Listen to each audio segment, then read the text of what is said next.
أعوذ بالله من الشيطان الرجيم بسم الله الرحمن الرحيم حاميم تنزيل الكتاب من الله العزيز الحكيم صدق الله العظيم۔ قرآن مجید کے مضامین کے خلاصے کے سلسلے میں آج 26 پارے کے مضامین کے خلاصے کا ہم مطالعہ کر رہے ہیں۔ 26ویں پارے کا آغاز سورۃ الاحقاف سے ہو رہا ہے۔ سورۃ الاحقاف یہ ترتیب توقیفی یعنی قرآن مجید کی ترتیب کے اعتبار سے یہ 46 نمبر سورت ہے اور نازل ہونے کے اعتبار سے یہ سورت نمبر 66 ہے۔ مکی سورت ہے۔ سورہ احقاف ہجرت سے پہلے نازل ہوئی۔ اس کی 35 آیات ہیں اور 4 رکوع ہیں۔ اس کا نام سورہ احقاف اس لیے ہے کہ اس سورت کی آیت نمبر 21 میں اللہ تعالیٰ نے فرمایا وَاذْكُرْ أَخَا عَادٍ إِذْ أَنذَرَ قَوْمَهُ بِالْأَحْقَافِ۔ احقاف یہ حقفن کی جمع ہے۔ حقفن کا معنی ریت کا ٹیلا، احقاف کا معنی وہ ریت کے ٹیلے۔ یہ اس سرزمین کا نام ہے جہاں قوم عاد رہتی تھی۔ قوم عاد کے بھائی حضرت ہود علیہ السلام کو یاد کرو جب انہوں نے اپنی قوم کو سرزمین احقاف میں ہدایت کی۔ تو قوم عاد کی اس سرزمین کا نام چونکہ احقاف تھا اور اس میں اس کا ذکر کیا گیا، اس لیے اس سورت کا نام سورہ احقاف رکھا گیا۔ سورت کی ابتدا میں اللہ تعالیٰ نے قرآن حکیم کی حقانیت، توحید اور حشر کے دلائل بتائے اور مشرکین نے جن بتوں کی عبادت کرنی شروع کی ہوئی تھی ان کی مذمت کی کہ یہ نہ سنتے ہیں، نہ دیکھتے ہیں، نہ نفع نقصان ان کے اختیار میں ہے اور نہ وہ پرستش کرنے والوں کی کوئی دعائیں قبول نہیں کرتے، پھر یہ کیوں ان کے سامنے عبادت کرتے ہیں۔ لیکن مشرکین کے سامنے جب قرآن پڑھا جاتا ہے تو اللہ تعالیٰ نے آیت نمبر 7 سے لے کر آیت نمبر 12 تک بتایا کہ مشرکین کے سامنے جب قرآن پڑھا جاتا ہے تو وہ اس پر مختلف شبہات اور اعتراضات کرتے تھے۔ کبھی تو اسے جادو کہتے تھے، کبھی آپ صلی اللہ علیہ وسلم کا خود سے بنایا ہوا کلام قرار دیتے تھے، اور کبھی ایمان والوں کے بارے میں کہتے تھے کہ اگر کوئی ایمان کوئی اچھی چیز ہوتی تو یہ فقیر، غریب اور مزدور لوگ ایمان قبول کرنے میں ہم سے سبقت نہ لے جاتے۔ مشرکین کے ان اعتراضات کے جواب میں اللہ تعالیٰ نے پھر اس کے جوابات دیے۔ سورہ احقاف کے اندر اللہ تعالیٰ نے اس کو 2 طرح سے ذکر کیا۔ ایک تو اللہ تعالیٰ نے نیک اولاد کے حوالے سے ذکر کیا کہ نیک اولاد جو ہوتی ہے وہ کیسی ہوتی ہے، اور بری اولاد اور بدبخت اولاد جو ہوتی ہے اس کے نافرمان اولاد، اس کا بھی اللہ تعالیٰ نے ذکر فرمایا۔ سب سے پہلے تو اللہ تعالیٰ نے آیت نمبر 15 سے 16 تک میں یہ ذکر فرمایا کہ پہلی طرح کی تو وہ اولاد ہوتی ہے جو نیک ہوتی ہے، جس کا دل ایمان کے نور سے منور ہوتا ہے، اس کے قدم جو ہیں وہ شریعت پر مضبوطی سے جمے ہوتے ہیں، اور نیک بیٹے جو ہیں، نیک اولاد، وہ 3 قسم کی دعائیں کرتی ہے۔ جب اس کے والدین اسے تربیت کر کے پال کر جوان کر دیتے ہیں، وہ جسمانی اور عقلی اعتبار سے کمال کو پہنچ جاتا ہے، تو ایسی نیک اولاد اللہ سے 3 دعائیں کرتی ہے۔ ان آیات میں اللہ تعالیٰ نے بتایا کہ پہلی وہ دعا یہ کرتی ہے کہ اے اللہ تو مجھے نعمتوں کا شکر ادا کرنے کی توفیق عطا فرما، اور دوسری دعا وہ نیک اولاد یہ مانگتی ہے کہ ایسے اعمال کا کرنا اے اللہ میرے لیے آسان کر دے جن سے اے اللہ تو راضی ہو جائے، اور تیسری دعا وہ نیک اولاد یہ کرتی ہے کہ اے اللہ میری اولاد کو بھی آگے نیک بنا دے۔ تو اللہ تعالیٰ نے فرمایا کہ ایسی اولاد کے لیے اللہ تعالیٰ کی طرف سے جنت کا وعدہ ہے۔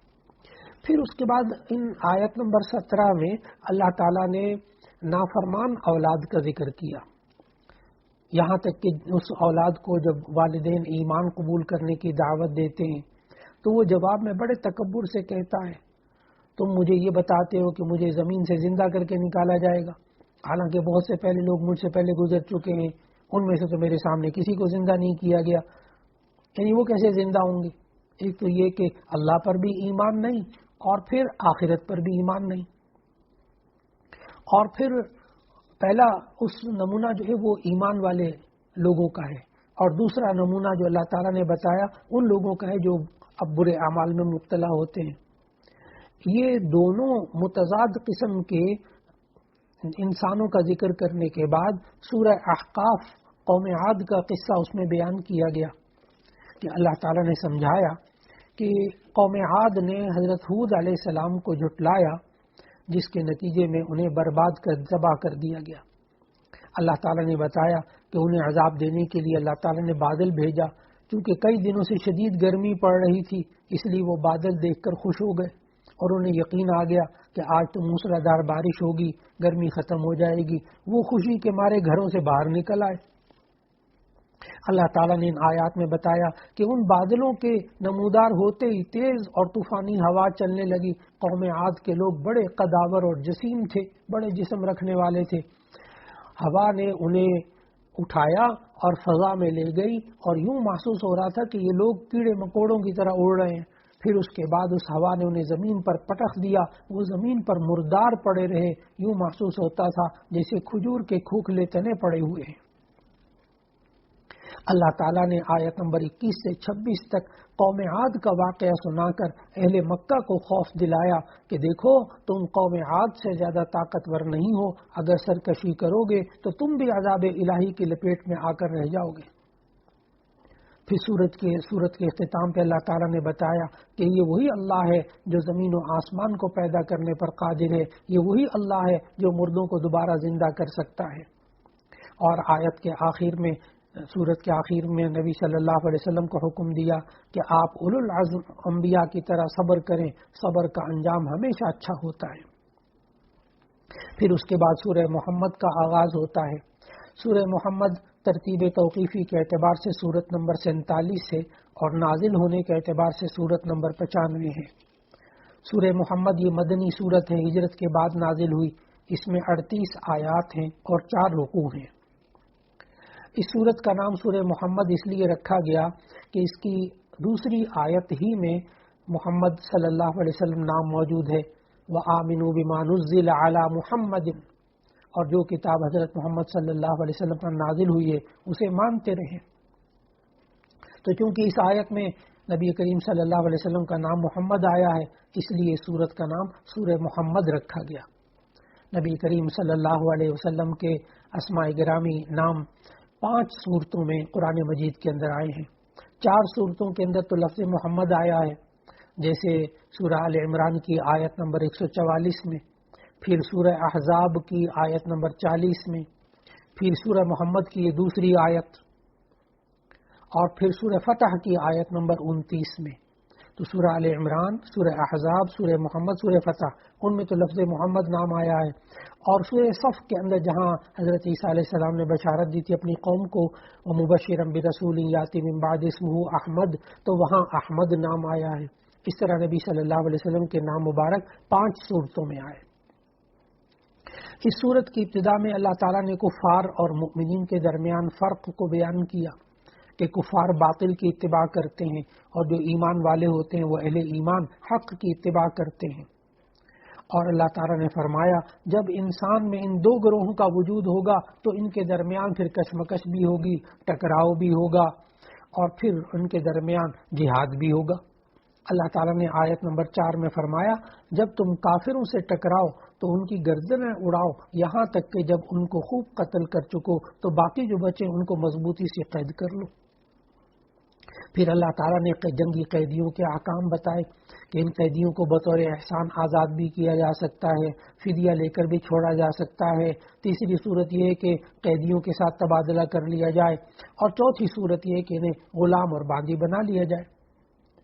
اور پھر اس کے بعد جس وقت جنگی قیدیوں کو باندی اور غلام بنانے کی اجازت دی گئی تو اس وقت یہی رواج تھا، لیکن نبی صلی اللہ علیہ وسلم نے اکثر ان کو آزاد کرنا اور فدیہ لے کر چھوڑنا اور قیدیوں کے ساتھ تبادلہ کر کے نبی صلی اللہ علیہ وسلم نے آزاد کروایا.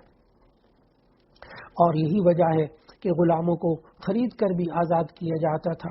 پھر اس کے بعد اللہ تعالیٰ نے سورہ محمد کے اندر بتایا کہ اگر مسلمان اللہ کے دین پر استقامت دکھائیں اور اس کی نصرت کے لیے اٹھ کھڑے ہوں تو اللہ ان کی مدد کرے گا اور انہیں ثابت قدم رکھے گا۔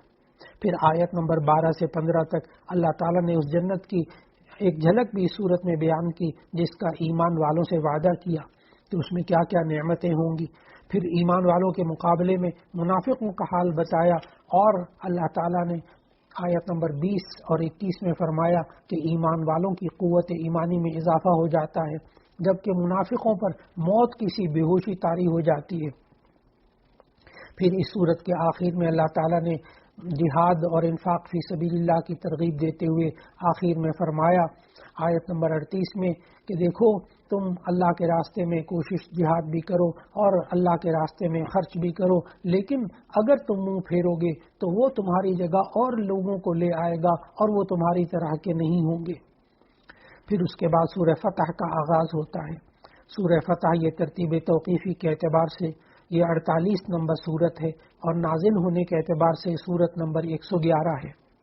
یہ مدنی صورت ہے اور سورہ فتح ہجرت کے بعد نازل ہوئی۔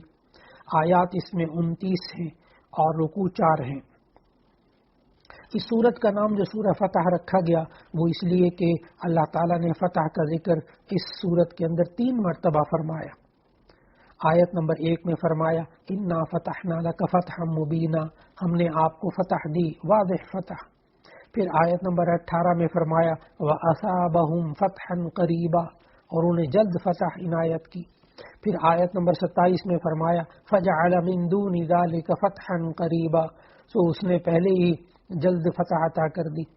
تو یہاں فتح سے مراد مفسرین لکھتے ہیں کہ پہلی آیت میں فتح سے مراد صلح حدیبیہ ہے اور اس صورت کا نام سورہ فتح رکھا، اور جو اللہ تعالیٰ نے فتح عطا فرمانی اس سے بعض نے فتح مکہ بھی مراد لی۔ تو یہ صورت اس وقت نازل ہوئی تھی جب رسول اکرم صلی اللہ علیہ وسلم حدیبیہ سے واپس تشریف لا رہے تھے۔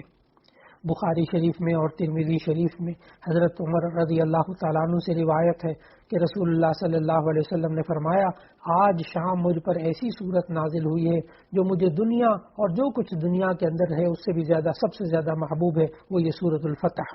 پھر نبی صلی اللہ علیہ وسلم نے سورہ فتح کی ابتدائی آیات کا کچھ حصہ تلاوت کیا، اور پھر اللہ تعالیٰ نے اس میں صلح حدیبیہ کا ذکر کیا۔ دراصل ہوا یہ تھا کہ نبی کریم صلی اللہ علیہ وسلم نے مدینہ طیبہ میں رہتے ہوئے خواب دیکھا کہ ہم مکے میں داخل ہو رہے ہیں، بیت اللہ کا طواف کر رہے ہیں، تو آپ صلی اللہ علیہ وسلم نے صحابہ کے سامنے خواب بیان کیا تو انہیں بےحد خوشی ہوئی، کیونکہ وہ جانتے تھے کہ نبی کا خواب تو سچا ہوتا ہے۔ چنانچہ نبی صلی اللہ علیہ وسلم ذوالقعدہ سن 6 ہجری میں 1400 یا 1500 صحابہ کے ساتھ عمرے کی نیت سے مدینہ منورہ سے مکہ چلے۔ جب آپ مکے اور مدینے کے درمیان پہنچے تو وہاں اطلاع ملی کہ مکے والے لوگ آپ کی روانگی کی اطلاع پا کر باقاعدہ جنگ کی تیاری کر رہے ہیں۔ چنانچہ نبی صلی اللہ علیہ وسلم نے حضرت عثمان غنی رضی اللہ تعالیٰ عنہ کو پیغام دے کر بھیجا تاکہ وہ مکے والوں کو سمجھائیں کہ ہم جنگ کی نیت کیسے نہیں آئے، ہمارا مقصد تو صرف عمرہ کرنا، زیارت کرنا ہے۔ حضرت عثمان غنی رضی اللہ تعالیٰ عنہ جب وہاں گئے تو افواہ پھیل گئی کہ انہیں شہید کر دیا گیا، تو نبی صلی اللہ علیہ وسلم نے اس پر بیعت لی جس کا تذکرہ سورہ فتح کی آیت 18 میں اللہ تعالیٰ فرما رہے ہیں کہ آپ صلی اللہ علیہ وسلم نے درخت کے نیچے بیٹھ کر اپنے اصحاب سے مقابلے پر جو بیعت لی ہے جہاد پر، اس بیعت کو بیعت رضوان کہتے ہیں، کیونکہ تمام شرکاء نے بیعت کے بارے میں اللہ تعالیٰ سے فرمایا کہ میں ان سے راضی ہو گیا ہوں۔ اللہ تعالیٰ نے ان سب کے بارے میں فرمایا کہ میں ان سے راضی ہو گیا ہوں۔ چنانچہ پھر بعد میں ایسا ہوا کہ حضرت عثمان غنی رضی اللہ تعالیٰ عنہ کے بارے میں وہ افواہ جھوٹی ثابت ہوئی، پھر مذاکرات کا سلسلہ شروع ہوا، بالآخر معاہدہ ہو گیا، تو اس کو معاہدے کو صلح حدیبیہ کہتے ہیں۔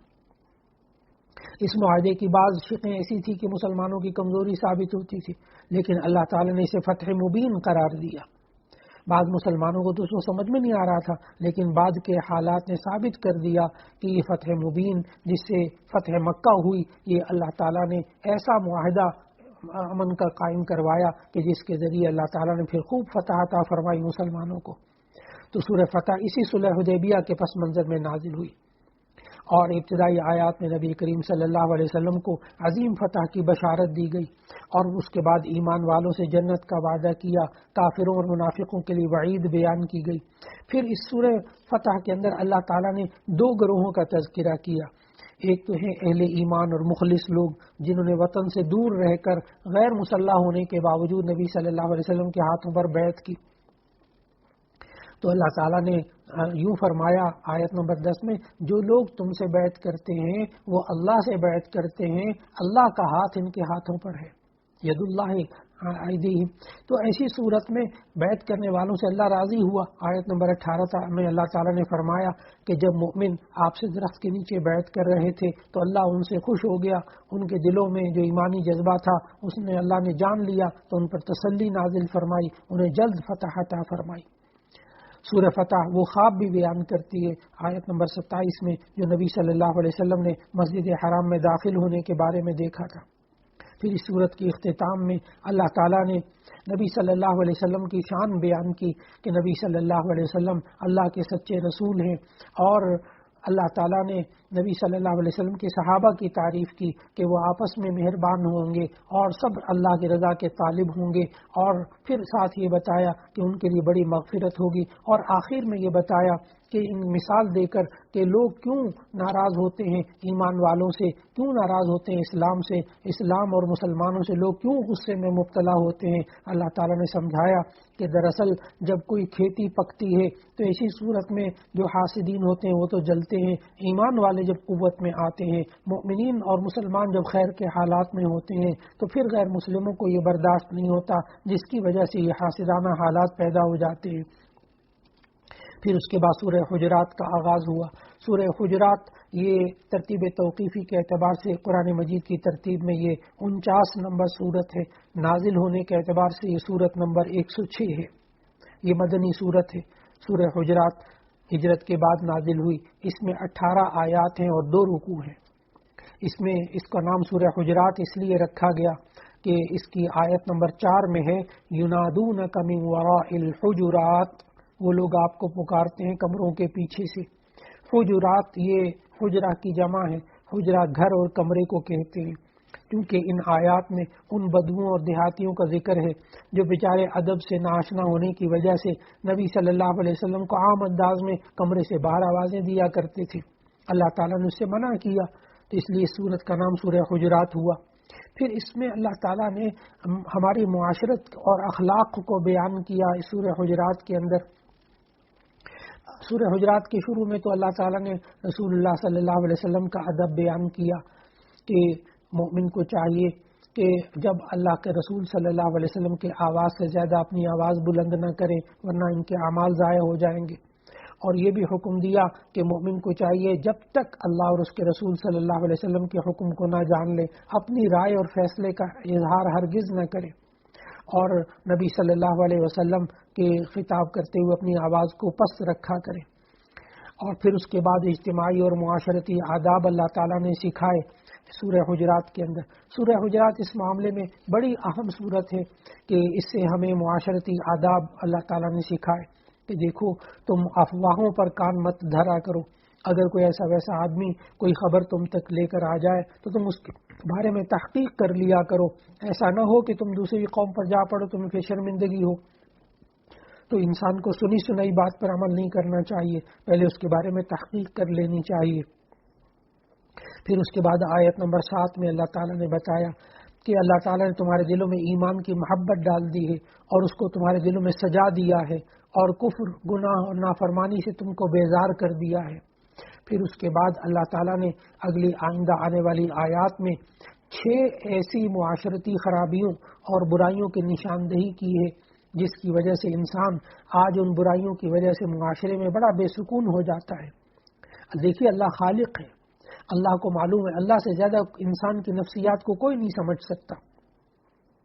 چنانچہ اللہ تعالیٰ نے معاشرتی طور پر ہمیں ہدایت کی، پہلی ہدایت یہ کی کہ دیکھو جس چیز سے منع کیا گیا ہے ان میں سے ایک ہے دوسرے کا مذاق اڑانا۔ لا یسخر قوم من قوم، کوئی لوگ دوسرے لوگوں کا مذاق نہ اڑائیں، اس لیے کہ ممکن ہے جس کا آپ مذاق اڑا رہے ہیں وہ آپ سے بہتر ہو۔ خواتین بھی ایک دوسرے کا مذاق نہ اڑائیں، لا يسخر قوم من قوم عسى ان يكونوا خيرا منهم ولا نساء من نساء عسى ان يكن خيرا منهن. عورتیں بھی ایک دوسرے کا مذاق نہ اڑائیں، ہو سکتا ہے کہ جن کا تم مذاق اڑا رہے ہو وہ اللہ کی نظر میں تم سے بہتر ہو. اور دوسری برائی معاشرتی یہ بتائی کہ ایک دوسرے پر عیب لگانا، طعنہ دینا، ذلیل و رسوا کرنا، اس سے بچو. پھر تیسری برائی یہ بتائی کہ کسی کو برے لقب سے نہیں پکارنا چاہیے، اس کے نام کو بگاڑنا نہیں چاہیے. اور چوتھی برائی یہ بتائی کہ کسی کے بارے میں بدگمانی نہ رکھو. بدگمانی رکھنا یہ برائی ہے انسان کی، اور اللہ کے نبی صلی اللہ علیہ وسلم نے بدگمانی کو بدترین جھوٹ قرار دیا. یہاں تک کہ انسان کو اللہ کے بارے میں بھی بدگمانی نہیں کرنی چاہیے، اللہ سے بھی حسن ظن رکھنا چاہیے. اور پانچویں برائی اللہ تعالیٰ نے یہ بتائی ان آیات میں کہ مسلمانوں کے عیوب اور کمزوریوں کو تلاش کرنے سے بچیں، ان کی ٹوہ میں نہ رہا کریں. اور پھر نبی صلی اللہ علیہ وسلم نے بھی اس بارے میں بڑی رہنمائی فرمائی. اور چھٹی معاشرتی برائی اللہ تعالیٰ نے سورہ حجرات کی ان آیات میں جو بتائی وہ ہے ایک دوسرے کی غیبت کرنا. اللہ تعالیٰ نے غیبت کرنے کو مردہ بھائی کے گوشت کھانے سے تشبیہ دی ہے. پھر اس کے بعد اللہ تعالیٰ نے ان آیات کے اندر سورہ حجرات کے اندر واضح کر دیا کہ یہ جو قبیلہ، قوم، ذات پات، رنگ، نسل وغیرہ چیزیں ہیں یہ اللہ ہی نے بنائی ہیں. قومیں بھی اللہ نے بنائی ہیں، قبیلے بھی اللہ نے بنائی ہیں، رنگ نسل بھی اللہ نے بنایا ہے. لیکن اس کی بنیاد پر کسی کو عزت کا معیار نہیں بنانا چاہیے. فلاں قوم زیادہ عزت والی، فلاں ذلیل قوم، فلاں قبیلہ عزت والا اور فلاں ذلت والا. یہ اللہ نے واضح طور پر فرمایا کہ خاندانوں، قبیلوں، برادریوں کی تقسیم یہ اللہ ہی نے بنائی ہے، لیکن دیکھو صرف تعارف کے لیے بنائی ہے. اللہ کے ہاں عزت اور ذلت کا معیار کیا ہے؟ ان اکرمکم عند اللہ اتقاکم، کہ تم میں سے زیادہ عزت والا اللہ کے نزدیک وہ ہے جو تم میں سے زیادہ پرہیزگار ہے. پھر اس کے بعد اللہ تعالیٰ نے ان آیات میں بتایا کہ ہر قسم کے شرک اور حرام سے بچنا، اللہ اور اس کے رسول صلی اللہ علیہ وسلم کی اطاعت کرنا. اور پھر اس کے بعد آخری آیت میں اللہ تعالیٰ نے بتایا کہ صرف لفظی اور ظاہری ایمان کا اعتبار نہیں ہوتا، بلکہ اللہ کے ہاں اس ایمان کا اعتبار ہوتا ہے جو دلوں میں پیوست ہو جائے اور مومن کو اللہ کی راہ میں مال اور جان کی قربانی دینے پر آمادہ کرے. پھر اس کے بعد سورہ قاف ہے. سورہ قاف قرآن مجید کی ترتیب کے اعتبار سے سورت نمبر 50 ہے اور نازل ہونے کے اعتبار سے سورت نمبر 34 ہے. سورہ قاف یہ مکی سورت ہے. اس میں کل 45 آیات ہیں اور 3 رکوع ہیں. اس کا نام سورہ قاف اس لیے رکھا گیا کہ پہلی ہی آیت میں اللہ تعالیٰ نے قاف والقرآن المجید یعنی حروف مقطعات میں سے قاف کو ذکر کیا. چونکہ یہ سورت قاف سے شروع ہو رہی تھی اس لیے اس کا نام سورہ قاف رکھ دیا گیا. یہ سورت اسلامی عقائد پر مشتمل ہے. چنانچہ اللہ تعالیٰ نے اس سورت کی ابتدا میں قرآن مجید کی قسم کھائی، قاف والقرآن المجید.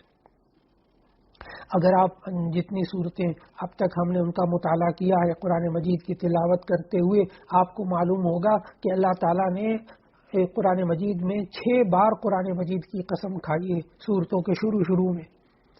پہلی صورت سورہ صاد تھی، اس میں آپ نے صاد والقرآن ذکر، وہاں اللہ تعالیٰ نے قسم کھائی. پھر دوسری جگہ سورہ قاف ہے، قاف والقرآن المجید. پھر تیسری جگہ سورہ زخرف کا ہم نے مطالعہ کیا، حامیم والکتاب المبین. پھر سورہ دخان میں اللہ تعالیٰ نے قسم کھائی قرآن مجید کی، حامیم والکتاب المبین. پھر سورہ یاسین میں اللہ تعالیٰ نے قسم کھائی، یاسین والقرآن الحکیم. پھر سورہ طور کے شروع میں وکتاب مسطور، وہاں بھی اللہ نے قسم کھائی. تو اللہ تعالیٰ نے قرآن مجید کی قسم پورے قرآن مجید میں 6 جگہ کھائی، انسان کو اہمیت بتانے کے لیے کہ اللہ تعالیٰ نے انسان کو یہ قرآن حکیم ہدایت کے لیے عطا فرمایا ہے. اور پھر اس کے بعد اللہ تعالیٰ نے بتایا اس سورہ قاف کے اندر کہ مشرکین جو تھے وہ بسا اوقات 2 باتوں کا بہت زیادہ انکار کرتے تھے. ایک تو یہ کہ مشرکین کو بعد میں آنے والی زندگی یعنی آخرت وہ سمجھ میں نہیں آتی تھی، اس پر تعجب کا اظہار کرتے تھے. اور دوسرا یہ کہ انہی میں سے ایک انسان نبی کیسے بن گیا، یعنی نبی صلی اللہ علیہ وسلم، اس پر ان کو تعجب ہوتا تھا. پھر اللہ تعالیٰ نے اگلی آیات میں بتایا کہ اللہ کے ہاں ایسی اس مخلوق میں عجائبات اور مخلوقات کی کوئی کمی نہیں ہے. آپ اس میں غور تو کرو اللہ کی قدرت پر کہ اللہ تعالیٰ کس طرح قادر ہے. پھر اللہ تعالیٰ نے بتایا کہ دیکھو اگر تم نہیں مانو گے تو اس سے پہلے قومیں گزر چکی ہیں. آیت نمبر 12 سے لے کر 14 تک اللہ تعالیٰ نے ان قوموں کا ذکر کیا کہ دیکھو تم سے پہلے قوم نوح گزری، قوم سمود گزری، قوم عاد گزری، قوم لوط گزری، قوم فرعون اور قوم شعیب بھی انہی کی طرح یہ جھٹلاتے تھے نبی کو. اللہ تعالیٰ نے ان کو ہلاک کر دیا. اور پھر اس کے بعد اللہ تعالیٰ نے انسان کو ذمہ داری کا احساس بتایا. اس آیت نمبر 16 سے لے کر 37 تک اللہ تعالیٰ نے بتایا کہ انسان کے دل میں جو وسوسے اور خیالات آتے ہیں ان کا علم اللہ کو ہے، اور انسان کے ساتھ 2 فرشتے مقرر ہیں جو اس کے اعمال و اقوال کی نگرانی کرتے ہیں. جب موت آئے گی تو وہ انسان کے اعمال نامے کو لپیٹ دیں گے اور پھر اسے میدان حشر میں اپنے اعمال کا حساب اور جواب دینا ہوگا. پھر سورت کے اختتام میں آیت نمبر 39 سے 40 تک نبی کریم صلی اللہ علیہ وسلم کو 3 احکامات اللہ تعالیٰ نے دیے. ایک تو یہ کہ یہ مشرکین جو بیہودہ باتیں کرتے ہیں ان پر آپ صبر کریں. دوسرا یہ کہ فرمایا ان آیات میں اللہ تعالیٰ سے کہ صبح و شام اللہ کی تسبیح بیان کریں. اور تیسرا یہ کہ عبادت کی تلقین کی گئی نبی صلی اللہ علیہ وسلم کو. پھر اس کے بعد آخری آیت میں اللہ تعالیٰ نے فرمایا یہ لوگ جو کچھ کہتے ہیں ہمیں خوب معلوم ہے، آپ ان پر زبردستی کرنے والے نہیں ہیں.